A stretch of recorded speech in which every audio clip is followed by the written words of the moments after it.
नमस्कार दोस्तों, ज्योतिष का सफर में आप सभी दर्शक मित्रों को नरेश गांधी का सादर प्रणाम। यह हमारा 345वां एपिसोड है जिसका नाम है पंचम का भेद और नवग्रह। दोस्तों, पंचम स्थान विद्या, संतान, कला क्षेत्र, शेयर बाजार, जुआ, सट्टा, लॉटरी, शर्त, इनाम, बुद्धि, माता का धन, प्रेम संबंध, मंत्र साधना और हमारे पूर्व जन्म का है। पिछले जन्म में हमने अच्छे कर्म किए होंगे तो हमारा पूर्व पुण्य जमा होगा, तो हमारे वर्तमान जन्म में हम सुखी बन सकते हैं।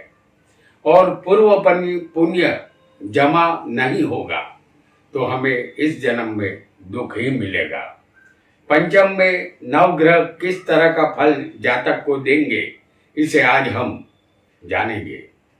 विद्या जातक को कितनी मिलेगी, संतान होंगे या नहीं होंगे, यदि होंगे तो वह जातक को सुखी करेंगे या दुखी, या जीवन में जातक कला के द्वारा नाम कमाएगा या जीवन भर परिश्रम ही करना पड़ेगा, या जातक का शेयर बाजार या जुआ सत्ता की तरफ रुझान रहेगा, या पंचम स्थान से तय होगा, या इस स्थान में बैठे हुए ग्रह इसका भेद खोलेंगे। आइए जानते हैं पंचम में कौन सा ग्रह कैसा फल देगा। इसे हम आसानी से कुंडली के माध्यम से समझेंगे। हमने आपके सामने एक कुंडली बनाई है जिसमें सिर्फ लग्न लिखा है। आपकी कुंडली में कोई भी लग्न हो सकता है, आपको सिर्फ पंचम स्थान याद रखना है और उसमें दिखाए गए ग्रहों को याद रखना है। कुंडली में लग्न स्थान आपका शरीर है और यह शरीर आपको पिता की बदौलत मिला है।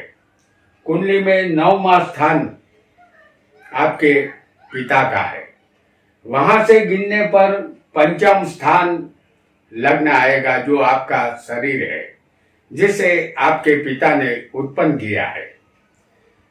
आपका लग्न स्थान पिता के संतान का स्थान होगा और लग्न से पंचम स्थान आपके संतान का स्थान होगा। इतना आपको याद रखना होगा। पंचम में यदि सूर्य होगा तो सूर्य पिता, सत्ता, अहंकार और सरकार है। यह सूर्य अल्प संतान का योग करता है, मिसकैरेज का योग बनाता है, एक संतान का मृत्यु योग ये सूर्य बनाएगा। जातक चंचल स्वभाव का बनता है। यह शिव की उपासना करने वाला शिव भक्त बनता है। जातक के जन्म के 7वें साल में जातक के पिता गरीब बनते हैं और पिता को कोई व्याधि का सामना भी करना पड़ता है। सूर्य के साथ यदि किसी को राहु बैठा होगा तो जातक के संतान सर्प के श्राप से नष्ट होते हैं। सूर्य के साथ यदि किसी को मंगल हो, जैसे हम आपको यहां दिखा रहे हैं, तब भी एक संतान अवश्य नष्ट होता है। इस स्थान में सूर्य यदि किसी को सिंह राशि का स्वग्रही या मेष में ये सूर्य उच्च का होगा तो संतान का सुख अवश्य मिलेगा। इस स्थान का सूर्य जातक को सुख और धन नहीं देता है। बचपन और जुआनी में गरीबी का साया उन पर रहता है। यहाँ बलवान सूर्य नहीं होगा तो धन कमाने के लिए ज्यादा परिश्रम इस जातक को करना होगा। अब एक और ग्रह को भी हम जानेंगे। लग्न आपका कोई भी रहा हो, पंचम स्थान में यदि आपकी कुंडली में चंद्र होगा तो चंद्र माता और मन का कारक है। जातक को वैभवी कीर्तिवान संतानों की प्राप्ति यहाँ होती है। संतति गुणवान और कल्पनाशील होती है। संतान सुख यहाँ मिलता है। चंद्र इस स्थान में कमजोर होगा तो जुआ, सत्ता और शेयर बाजार की तरफ ये चंद्र ले जाता है। बिना मेहनत के धन में जातक की रुचि ये चंद्र बढ़ा देता है। जातक की पत्नी सौंदर्यवती होती है। उसका स्वभाव उम्दा, सात्विक और परिश्रमी होता है। जातक को 2 पत्नी का योग ये चंद्र बनाता है। जातक को पुत्रियों का पिता बनने का सौभाग्य यही चंद्र देता है। इस स्थान में वृषभ या कर्क का चंद्र, जैसे वृषभ में चंद्र उच्च का होता है और कर्क राशि में चंद्र स्वग्रही बनता है, तो ऐसा चंद्र जातक को धनवान बनाता है। यह चंद्र वाहनों का सुख भी देता है और माता का संपूर्ण सुख ऐसे जातक को मिलता है। उसे अन्न, वस्त्र और विद्या का सुख भी मिलता है। यहाँ चंद्र नीच का या शत्रु की राशि में होगा तो पत्नी का सुख यहाँ मिलता तो है लेकिन संतान का अभाव रहता है। ऐसा आपको समझना है।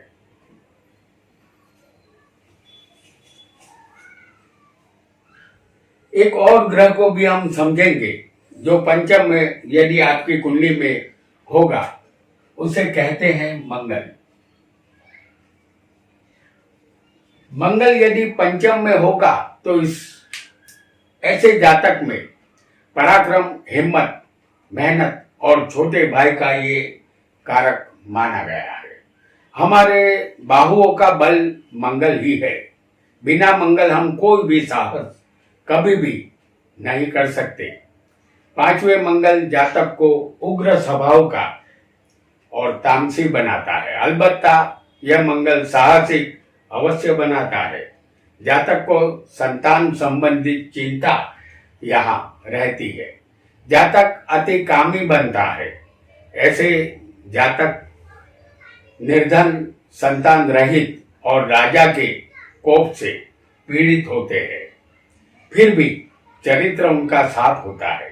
यहाँ मंगल मेष या वृश्चिक का स्वग्रही होगा या मकर राशि में मंगल उच्च का होता है। ऐसा मंगल यदि यहाँ होगा तो राज्य अधिकार मिलता है या सरकारी नौकरी भी मिलती है, लेकिन अपने शत्रुओं से जातक को परेशानी रहती है। मंगल इस स्थान में पाप ग्रहों के साथ या पाप ग्रहों की राशि में होगा तो उसके पुत्रों का नाश होता है। पाप ग्रह किसे कहेंगे? सूर्य, राहु, माफ कीजिएगा, सूर्य और शनि को पाप ग्रह कहते हैं और मंगल खुद एक पापी ग्रह यहाँ पर होता है। ऐसा आपको समझना है। तो यहाँ पुत्रों का नाश होता है। पुत्र होंगे भी तो पुत्र का सुख नहीं मिलेगा क्योंकि मंगल अग्नि तत्व का एक क्रूर ग्रह है। ऐसा आपको समझना है। आइए एक और ग्रह को भी यहाँ पर हम समझेंगे। यदि पंचम में आपकी कुंडली में बुध होगा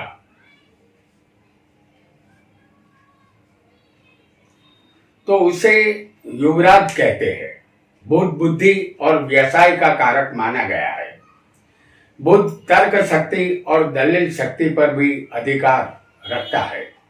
जातक यहाँ बुद्धिमान और विद्या अभ्यास में काबिल बनता है। उसे कीर्ति और यश की प्राप्ति होती है। वह लेखक बन सकता है। लेखन कला उसका पेशा बन सकता है। जातक को संतान संबंधित कोई चिंता यहाँ नहीं होती। उसे संतान का सुख अवश्य मिलता है। जातक किसी बड़े आदमी का सलाहकार भी बन सकता है। जातक मंत्र शास्त्र का जानकार होता है।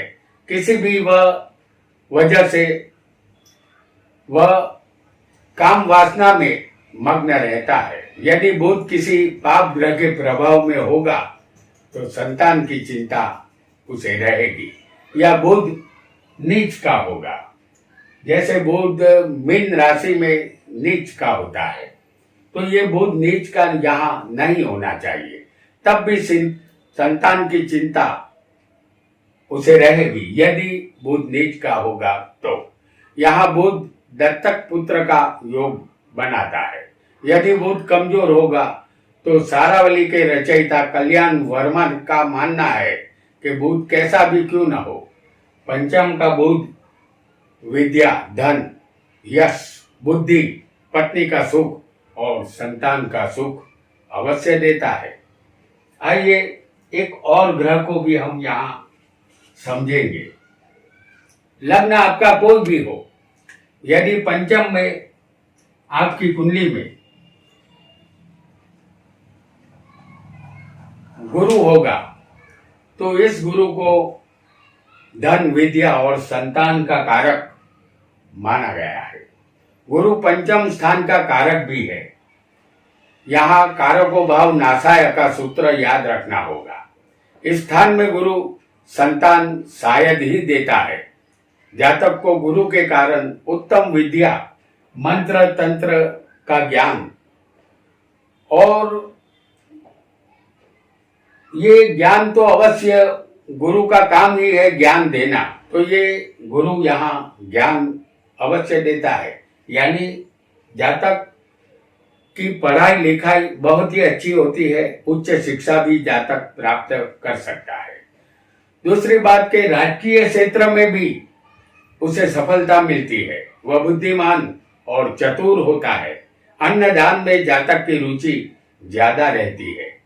इस स्थान का मालिक कोई भी ग्रह बना होगा, यदि वह कुंडली में नीच का शत्रु की राशि में कहीं भी बैठा होगा तो जातक के संतान यहाँ नष्ट होगी। सिर्फ एक ही संतान जीवित रहती है। इस स्थान में बलवान गुरु जातक को धनवान बनाता है और शुभ कीर्ति ये अवश्य देता है। आइए एक और ग्रह को भी हम समझेंगे, जो होगा शुक्र। शुक्र को नैसर्गिक शुभ ग्रह माना गया है, गुरु की ही तरह। यदि पंचम में शुक्र होगा तो यह स्थान प्रेम संबंध का है। शुक्र प्रेम और काम वासना के कारक है। जातक कविता और शेर व शायरी का शौकीन बनता है। वह धर्मनिष्ठ और शत्रुजीत बनता है। उसे वाहनों का सुख अवश्य मिलता है। उसके संतान आकर्षक और खूबसूरत होते हैं। ज्यादा पुत्रियों का योग इस स्थान का शुक्र बनाता है, क्योंकि शुक्र एक स्त्री ग्रह है। जातक को पुत्र की तमन्ना रहती है। इस स्थान का शुक्र राजा के मंत्रिमंडल में स्थान प्राप्त करवाता है या न्यायालय में नौकरी ये जातक करता है। जातक अति धनवान और गुणवान होता है। नारियों में वह प्रिय बनता है। वह विलास प्रिय व्यक्ति बनता है। शुक्र पांचवें किसी अशुभ ग्रह के साथ यदि होगा तो उसका अशुभ फल जातक को यहाँ मिलता है। पंचम में यदि आपकी कुंडली में शनि होगा, जैसे हम यहाँ आपको दिखा रहे हैं शनि को, पंचम में यदि आपकी कुंडली में शनि होगा तो शनि दुख, गरीबी और मृत्यु के कारक है। पंचम में शनि अल्प संतान का योग बनाता है। संतान की चिंता यहाँ रहती है। जातक मलिन मन का और कमजोर देह वाला होता है। पुत्र होंगे तो उससे दुख मिलेगा। भाग्य अस्थिर बनता है। शरीर का सुख कम ही मिलता है। जातक दरिद्र और दुराचारी बन सकता है। कभी कभी दत्तक पुत्र भी लेना पड़ सकता है, क्योंकि शनि एक नपुंसक ग्रह है। शनि इस स्थान में स्वग्रही होगा तो जातक कन्याओं का पिता बनता है और उसका संबंध अनेक स्त्रियों के साथ होता है। संतान और विद्या संबंधित शनि इस स्थान में शुभ फल नहीं देता। जातक का जीवन समंदर में भटकती नाव जैसा होता है। यदि किसी को पंचम स्थान में आपका लग्न कोई भी हो, पंचम स्थान में आपकी कुंडली में यदि राहु होगा तो इसे मायावी और छाया ग्रह कहते हैं। इस स्थान में राहु जातक को मित्र नहीं देता। वह निर्धन और सदा भयभीत रहने वाला होता है। पंचम में राहु जातक को विलासी और हृदय रोग से पीड़ित बनाता है। वह भूत विद्या का जानकार होता है, लेकिन अपनी स्त्री से ये राहु दुखी रखता है। राहु पांचवें सर्प दोष बनाता है। संतान बाधा उत्पन्न करता है। संतान का दुख यहां होगा, ऐसा आपको निश्चित मान लेना है। यदि पंचम में आपका लग्न कोई भी हो, यदि केतु होगा तो यह केतु संतान संबंधित प्यास खड़ी करता है। संतान की चिंता रहेगी। आप दुष्ट स्वभाव के होंगे। शस्त्रक्रिया यानी ऑपरेशन का भय केतु की दशा में रहेगा। जिंदगी की पिछली अवस्था में आप प्रभुमय जीवन गुजारेंगे। नागदेव के श्राप से संतान प्राप्ति में आपको विलंब होगा। ऐसे जातक शिव मंदिर जाकर प्रतिदिन प्रति सोमवार को महादेव और नाग का पूजन इस जातक को करना चाहिए। जिसे पांचवें केतु होगा तो तभी संतान सुख आपको मिल सकता है। तो दोस्तों, आज हमने पंचम का भेद और नवग्रह में पंचम में नवग्रहों का कैसा फल मिलेगा ये जाना। आज इतना ही। आपका बहुत बहुत धन्यवाद।